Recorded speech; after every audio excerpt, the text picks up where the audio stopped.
Oke, jumpa lagi dengan Edwin di channel analisis laporan keuangan. Untuk kali ini saya bahas Yuli Sekuritas Indonesia, ya Yuli 2025 Q4.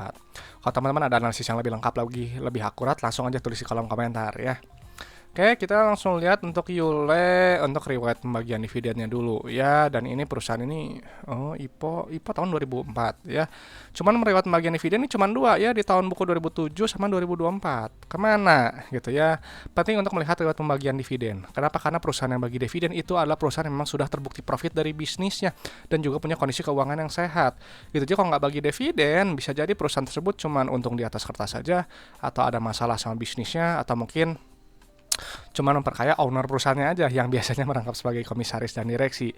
Ya, cuman nilai tambahnya mungkin ini sedikit dia udah mulai bagi dividen ya, baru sekali tapi kita di tahun buku 2024 ya. Jadi kalau dia rutin nih ya, Yuli Sekuritas 2024, 2025, 2026, 3 tahun ke belakang udah oke. Nah, baru bisa saya kategorikan stabil gitu ya. Oke, selanjutnya kita langsung pilih ke kasta rakasya dulu ya, turun. Nah, di sini satuannya rupiah ya. Oke, kita lihat untuk kasta rakas. Di sini kita lihat untuk yang ini lainnya. Kita harus lihat kasta rakas karena kasta rakas ini adalah jumlah uang yang ada dalam dompet perusahaan ya. Jadi si uang kas ini punya fungsi untuk bayar operasional, ekspansi, dan juga untuk bayar pinjaman ke bank. Ya, jadi nilainya nggak boleh terlalu sedikit. Nah, untuk posisi kasnya ini naik 31% ya, menguat 31 miliar ya, cukup bagus gitu ya. Tapi nanti deadline kita harus cek juga ya, naiknya kenapa. Nah, selanjutnya kita loncat dulu ke saldo laba ya, yang ini nilainya. Nah, kenapa kita harus lihat saldo laba? Saldo laba ini adalah total akumulasi keuntungan yang telah dihasilkan perusahaan ya, dari semenjak perusahaan yang pertama kali berdiri sampai sekarang 2025 Q4.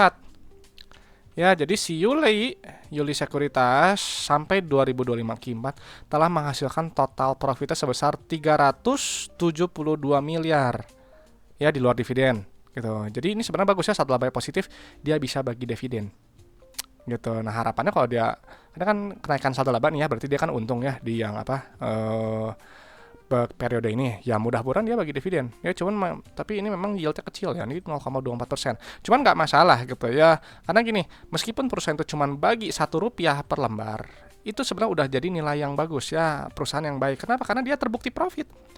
Tadi hanya perusahaan yang terbukti profit dia bisa bagi dividen. Gitu. Oke, selanjutnya kita lihat ekuitas pemilik. Ya, nah di sini nggak ada ya, nggak dituliskan eksplisit, berarti kita ini aja isi KNP sama nanti kita kurangi aja ya, si jumlah ekuitas dikurangi KNP supaya dapat si ini ekuitas pemiliknya. Kita pindahin dulu.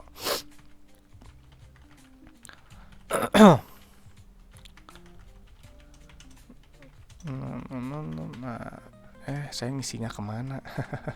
Mah nggak lihat bro.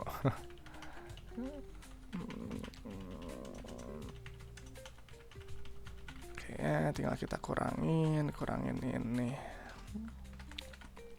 Oke, ini udah kita keluar. Ini kita lihat untuk rasio saldo laba terhadap modal awalnya di 1,14. Artinya Yuli Sekuritas telah menghasilkan profitnya 1,1 kali modal awalnya. Ya, jadi dia udah balik modal, udah nilainya di atas 1. Gitu ya, ini bagus gitu. Cuman memang tadi secara PBV ini super premium ya, di 8,52 ya, untuk perusahaan yang ya katakanlah menurut saya track recordnya baru mulai terbukti profit ya, baru satu kali bagi dividen gitu. Cuman ini ya memang tampak over value ya secara PBV. Selanjutnya kita lihat untuk pendapatan, yang ini nilainya harus kita lihat karena pendapatan ini adalah pos keuangan yang menunjukkan pertumbuhan perusahaan ya. Ini kita lihat pendapatannya di sini naiknya signifikannya 135% gitu ya, tumbuh 95,5 miliar. Lalu untuk laba bruto di sini nggak ada ya, jadi pendapatnya kurangi harga modal barang atau jasa, nanti muncul laba bruto. Cuman kalau nggak ada ya udah kita skip aja gitu ya. Kita langsung loncat ke laba bersihnya. Jadi pendapatan dikurangi beban operasional, non operasional, beban pajak, nanti akan muncul laba periode berjalan. Yang ini nilainya. Ya, kita pindahin dulu. 2. Nah, di sini kita lihat ya, ini juga naik, tumbuh signifikan ya, net profitnya naik 200%. Ya, 211%, setara 89,6 miliar ya. Nah, secara PER ini memang super premium ya, di 44 gitu PER. Jadi PER itu adalah jumlah waktu dalam satuan tahun untuk balik modal berdasarkan earning per share. Jadi kalau beli Yuli Sekuritas dengan PER ini dibulatkan 45 ya, berarti holding PER itu setidaknya 45 tahun. Ya gitu. Jadi jangan dibiasakan beli saham itu saya mau investasi jangka panjang tanpa menentukan berapa lama holding periodnya.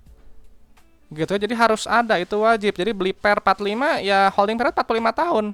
Gitu. Jadi jangan komplain ketika Anda beli per 45 misalnya harganya turun terus gitu. Ya bisa jadi over value. Gitu. Makanya kenapa banyak perusahaan investor yang cari per di bawah 5, di bawah 10 karena lebih masuk akal, lebih murah secara profitabilitas. Ya. Oke, selanjutnya kita lihat untuk penerimaan kasnya. Ya, kita ambil aja yang ini nilainya. Ambil aja yang paling atas. Enggak, ini kan ada penerimaan nasabah ya. Kita jumlahkan aja ya semua karena di atas ini kan memang dia hanya pendapatan, kita nggak menunjukkan pos-pos keuangannya dapat apa aja. Jadi kita jumlahkan aja sih semua yang nilai positif ini ya.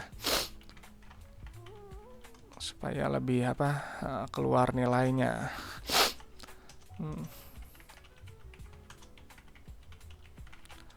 Kayaknya 11, 232, 595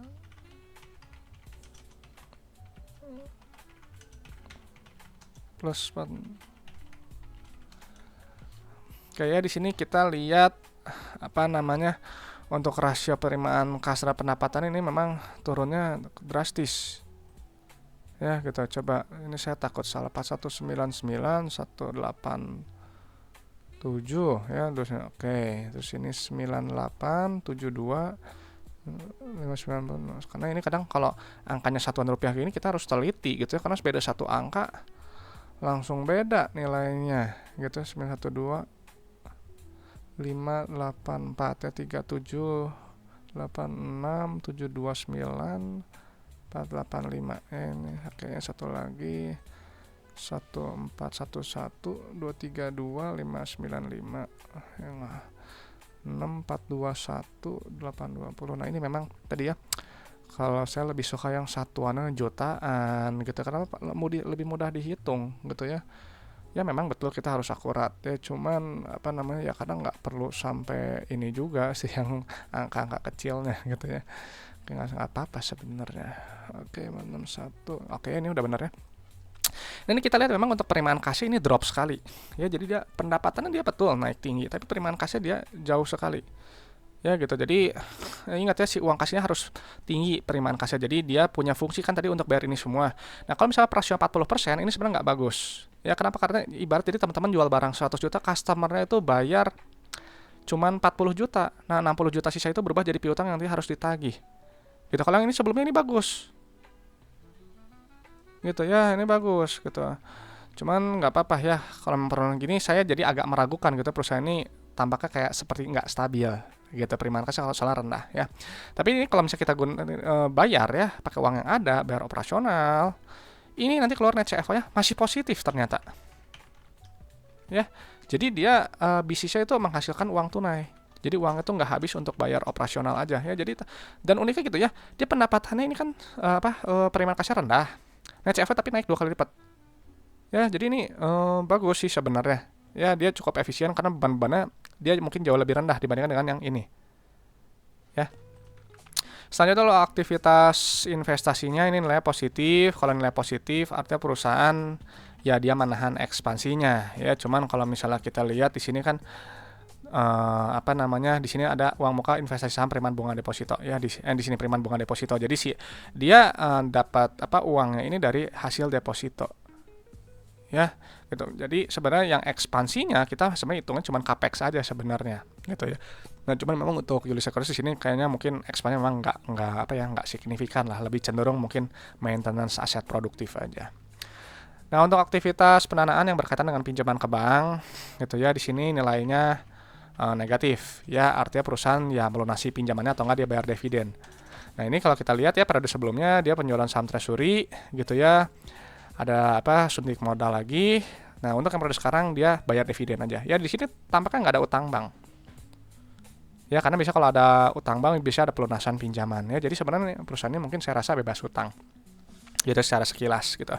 Dan polanya ini bagus ya, plus karena dividen dan ada pembayaran dividen ya, ada kenaikan kas tarkas gitu. Nah, di sini memang untuk saham-saham yang berkaitan dengan sektor keuangan memang dia kadang ada rasio-rasio tertentu yang memang di luar yang basicnya ini ya. Jadi mungkin kalau yang nggak lengkap, silahkan teman-teman ya cari sendiri ya di analisis lebih lanjut.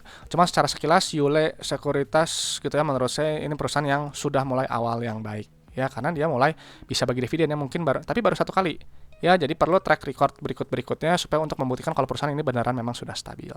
Ya, saldo laba positif, telah profit sebesar 1,1 kali modal awalnya. Ya, tadi modal 1 miliar, telah profit 1 miliar 100 juta. Ya, 1,1 M gitu.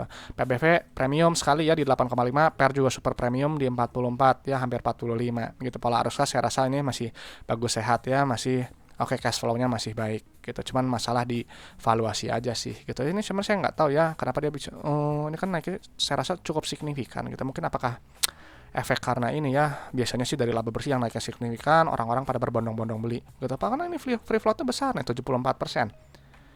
Ya gitu, jadi mungkin saya rasa cukup ramai diperdagangkan gitu ya, meskipun secara listed share-nya dia sedikit. Oke, itu aja mungkin pendapat saya untuk Yole ya. Dan selalu saya sampaikan kalau analisis laporan keuangan itu hanyalah sebagian kecil dari fundamental ya, hanya menilai kinerja masa lalu aja. Jadi kalau prospek ke depannya ya teman-teman harus analisis lebih lanjut ya. Dan saya nggak bahas harga saham ya, jadi kalau harga saham kita kembalikan ke mekanisme pasar, dan juga valuasi saya hanya pakai PBV dan PER ya. Jadi kalau misalnya teman-teman ada metode valuasi yang lebih bagus, lebih akurat, silahkan digunakan gitu ya, karena valuasi itu sifatnya subjektif dan relatif. Ya, terima kasih sudah menyimak ya teman-teman. Kalau ada pertanyaan, request saham, langsung aja tulis di kolom komentar. Oke, semoga bermanfaat. Saya Edwin dari channel analisis laporan keuangan. Sampai jumpa di video-video berikutnya.